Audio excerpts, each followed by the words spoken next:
Hey, ladies and gentlemen, I'm back. We're going to do some current events based on the news I've been looking at. One story is a little bit older, but I really hits to one of my areas that I really want to focus on, that I've been doing a lot of research on. But we're going to talk just real briefly about the election, defund the police, an act passed in Washington, D.C. that really bothers me as a parent, and then Operation Stolen Innocence. Yes, I'll be looking at my notes because there's a lot of facts and figures with that one that I want to talk about. But now, if you like what I have to say, like, subscribe, share with your friends. Right now, we just today hit over 1,000 subscribers, which is awesome. We have almost 70,000 views, which is a lot more than I expected to get at this point. Starting the channel a few weeks ago. But let's continue it. Let's continue to grow. Because remember, the purpose of this channel is not to pick a side. It's to critically think about the issues that are out there. That's really what this is all about. It's to make you stop and think about the issues that were out there. And if you disagree with me, that's even better, because that feeds into that critical thinking. And hit dislike and tell me why in the comments. I got some dislikes. I have people that talk about the election in a way I don't exactly agree with, but we'll move forward. I'd like to thank you for the support I've had so far. And going forward, just keep sharing with your friends. Keep liking what I'm putting out if you like it, dislike it if you dislike it, and give me some comments to let me know what's going on. So the election. So far, of the swing states, Michigan, Pennsylvania, and Georgia have certified, although they're still pending lawsuits. Arizona has said they will not certify until the lawsuits are decided. Now, there's still a lot of allegations out there, and I will call them exactly that. There have been comments made about widespread fraud. Well, extraordinary allegations require extraordinary evidence, and that we haven't seen. We've heard things. We heard interviews with a postal worker. All I'm saying is there's a lot of legitimate allegations being made that need to be investigated, and I don't care who is sworn in on January 20th. But I would like to know it's legitimate. And two, I would like to fix the issues we've identified before 2022. And I also have the question of, if things like in Michigan are so widespread where 71 districts, the poll books don't match the voting numbers, if this has been going on continuously, then where was the start of it, and why haven't we tried to fix it? Because nobody, Democrat or Republican, has tried to fix it. So let's fix this moving forward. Defund the police. Who'd have thunk it in Minneapolis and Portland and New York City that the crime rates are going up, officers are leaving, which leads to longer response times, which leads to higher crime rates? Who'd have thunk it?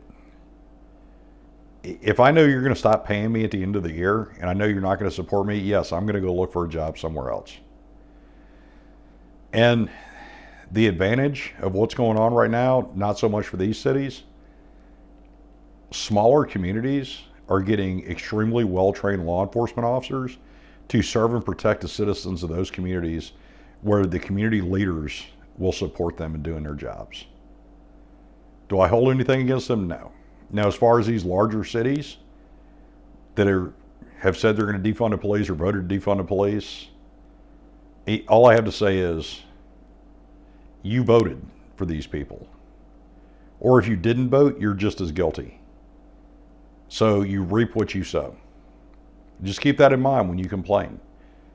When you have a city requesting a sheriff's department of the state police to come in, and they refuse because your prosecutors are not doing their jobs and prosecuting criminals. This is what happens when our system breaks down. Washington, D.C. Washington, D.C. passed an act called, I want to get this right,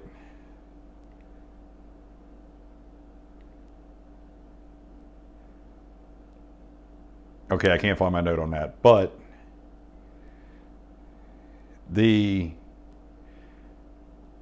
it's basically minors can consent to getting immunizations. Now, I am not an anti-vaxxer in any way, shape, or form. I have children. My children did not develop polio or yellow fever, or typhoid, or all these other things there's immunizations for. There's a COVID vaccine starting. You have flu shots every year.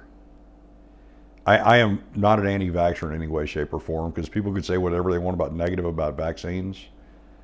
But smallpox, measles, diseases like these, polio, were wiped out for the most part until people started the anti-vaxxer movement.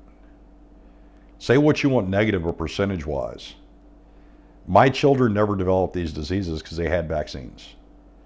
The majority of the population of the world will not develop these diseases because there are vaccines.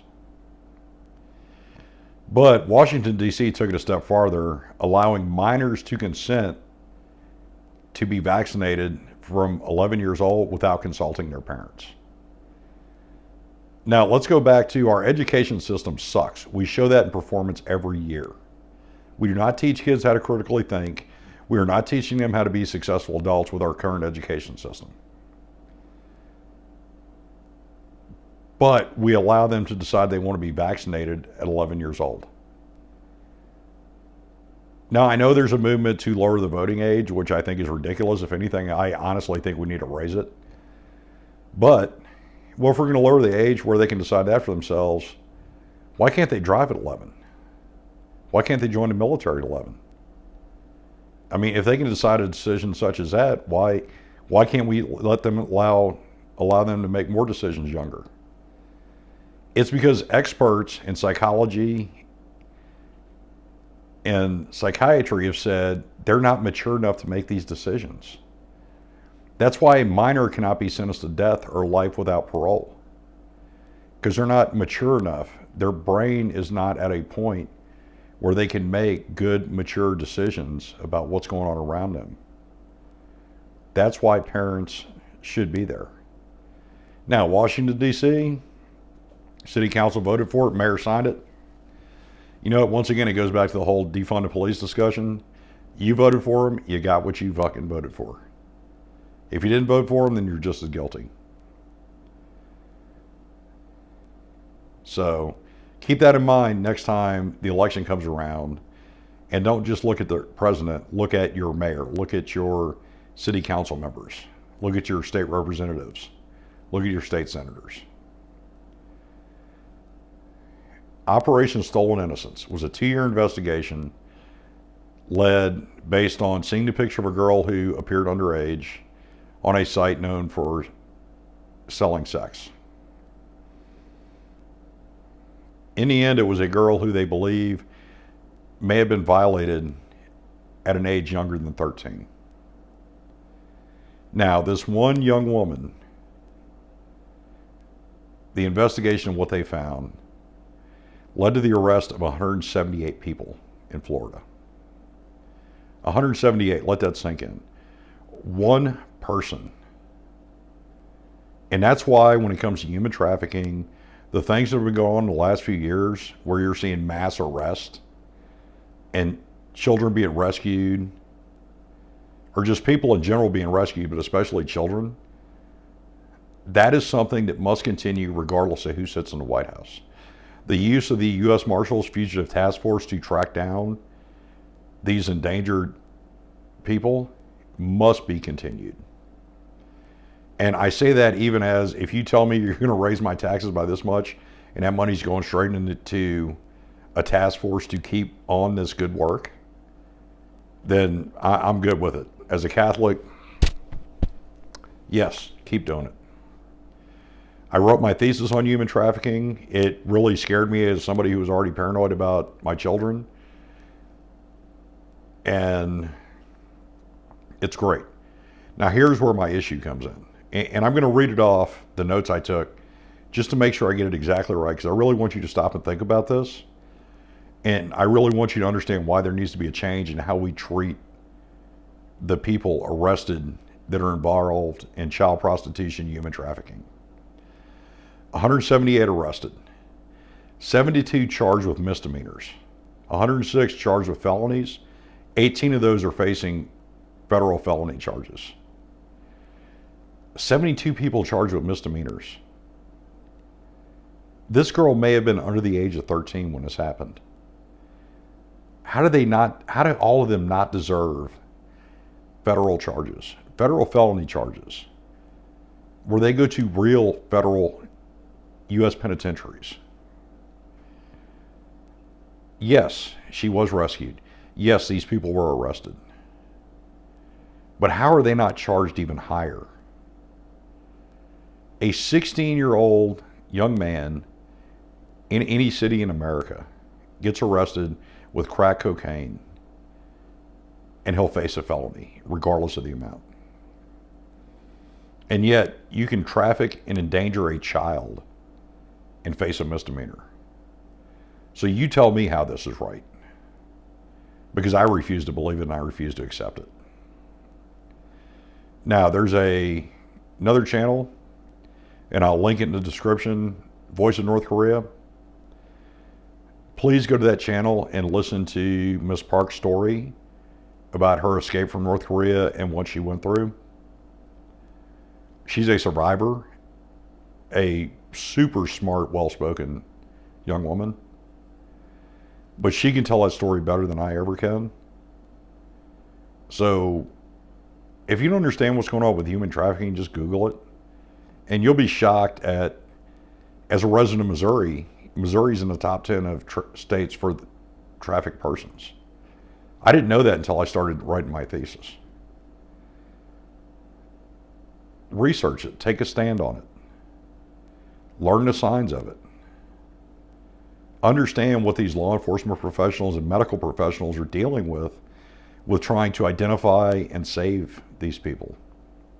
Please do that. If you do nothing else, please do that. Think about Thanksgiving coming up, and you're going to be around your family. Well, unless you're in California or one of a few other states that don't want you to have Thanksgiving together. And when you think about it, give your children a hug. Now, if you like what I have to say, please subscribe, like, share. If you dislike what I have to say, go ahead and dislike and tell me in the comments. We'll have a civil debate about it. Because you can change my mind, because I'm fairly open-minded if you give me enough new information. But I can change yours too. With that, everybody have a good evening. As I said, hug your family. Be glad that you're not dealing with these other families of trafficking victims are dealing with, and the victims themselves. And everybody have a great Thanksgiving.